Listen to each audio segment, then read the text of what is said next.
Bonjour, une semaine consacrée beaucoup à la jeunesse, avec cette semaine une visite passionnante à la bibliothèque de l'IUT Lyon 1, où j'ai eu l'occasion de rencontrer des étudiants et des professeurs et d'avoir une discussion animée sur leur futur emploi et comment on pouvait envisager le numérique et la robotique dans leur transformation de la vie quotidienne de ces étudiants.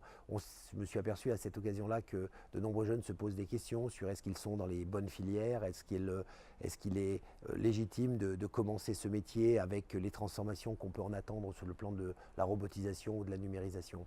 Mon message, mon conseil, c'est il faut rentrer quelque part, il faut surtout acquérir une formation, être maintenant définitivement convaincu que sans formation on se ferme les portes de l'emploi, garder une agilité intellectuelle pour pouvoir être prêt à changer de voie si nécessaire, mais surtout commencer le processus.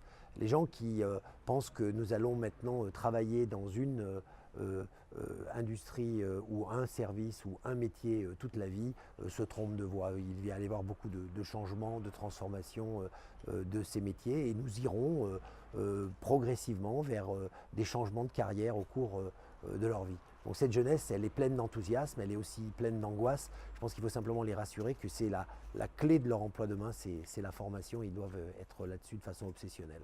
Dans un autre domaine, j'ai eu aussi une bonne surprise puisque je vais commencer à travailler avec un groupe de l'école Jules Ferry, dirigé par une maîtresse formidable, Madame Céline Schwertzfeger, qui a constitué un espèce de parlement des enfants et avec lequel nous allons travailler sur un projet de loi sur la biodiversité. Sujet passionnant, c'est une classe de jeunes enfants. Ils vont justement s'exprimer sur comment ils voient la vie d'aujourd'hui et de demain et comment on pourrait ensemble construire une loi qui serait présentable au niveau de l'Assemblée nationale. Donc un bon exercice démocratique, je crois, et en tout cas une expérience qui pour moi sera formidable et je sais que je pourrais la faire partager au plus grand nombre.